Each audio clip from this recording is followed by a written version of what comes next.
What's up, big soccer heads? I'm Eric Krakauer. This is Transfer Wire, the show that uses stocks to rate transfer rumors in the most scientific way possible, of course. This week, we start with a rising stock as Real Madrid look to have renewed their interest in Liverpool's Sadio Mane. The Senegalese had been on Madrid's radar back in 2018 as a potential Cristiano Ronaldo replacement. And according to Le 10 Sport, with the club deciding to postpone its pursuit of Kylian Mbappe until next season, Zinedine Zidane is keen on luring Mane to the White House. Now, a few weeks ago, another French publication, France Football, reported that Mane admitted to have been upset with Jurgen Klopp over the German manager backing Virgil van Dijk to win the Ballon d'Or. The report also underlined that Mane's ambition is to win the award and that a move to Real Madrid would get him closer to that objective. All you have to do is check out the list of past winners to understand why. The combination of those two factors does add some plausibility to the rumor. However, Mane's price tag could prove a significant hurdle, with the player's current estimated value nearing the $160 million mark, that according to website Transfer Market. Of course, you add the financial implications caused by the coronavirus into the equation, and that valuation would take a significant hit. Nevertheless, that is one heck of an investment to make on a player who A, is not your plan A, and B, plays in the same position as Eden Hazard. Spending money is something PSG have been in the habit of doing, and it looks like the French powerhouse is prepared to ink another big check as the stock is up on the club's pursuit of a striker. Most of the talk over the past few weeks, months really, has been about the futures of Mbappe and Neymar.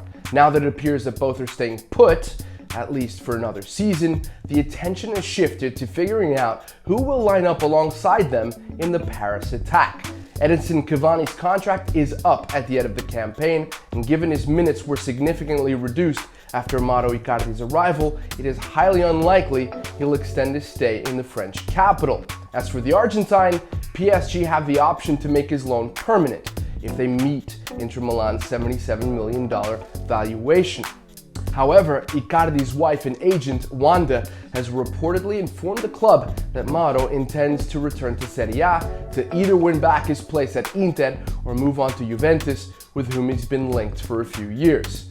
The uncertainty regarding the forward line has forced PSG into some window shopping, and if you're to believe Spanish daily Marca, the club is ready to join the Erling Haaland sweepstakes.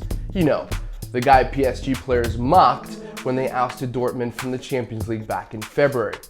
Imagine a front three of Neymar, Haaland, and Mbappe. PSG are also considering a move for Pierre-Emerick Aubameyang, who has yet to agree on an extension with Arsenal. A few weeks back, the rumor was that Aubameyang was determined to join a more ambitious club, one that stood a better chance of winning silverware. Apparently, that is not Arsenal. PSG certainly falls into that category, and while Neymar, Haaland, and Mbappe would be great, Neymar, Aubameyang, and Mbappe is nothing to scoff at and would make for a better acronym. NAM? Barcelona transfer talk has completely dominated this show in recent weeks. Stock had been high on all sorts of player combinations leaving Camp Nou in return for Lautaro Martinez or Miralem Pjanic. But it looks like the stock on Barcelona doing a big piece of business over the transfer window is crashing after offers for Harry Kane and Matthijs De Ligt have reportedly been rejected by Tottenham and Juventus respectively. I don't quite know what to say about this. It's pretty obvious by now that Barcelona don't have the money to sign players they continue being linked with unless there's a massive fire sale in Catalunya. And with everyone sensing the club's financial desperation, the Blaugrana are hardly going to get the money they expect for the players they need to show the door to, or push out the door. Staying in La Liga, the stock is also down on Gareth Bale crossing the Atlantic to join Major League Soccer. News has surfaced that an unnamed club in MLS has turned down a chance to sign the Welshman after being approached by the player's representatives. With fewer and fewer potential landing spots for Bale, it is becoming increasingly more likely that he'll be staying at Real Madrid until his contract runs out in 2022. That may not be such a bad thing. Maybe if fans stop booing him at the Bernabeu, he'll regain the kind of form and confidence that saw him score a Copa del Rey final winner and goals in 2 Champions League finals, one of which ranks among the best ever in the competition. On the topic of MLS, the stock is up on Gonzalo Higuain joining his older brother Federico at DC United. A formal approach for the player has not yet been made, but according to the Washington Post, the deal is being discussed internally.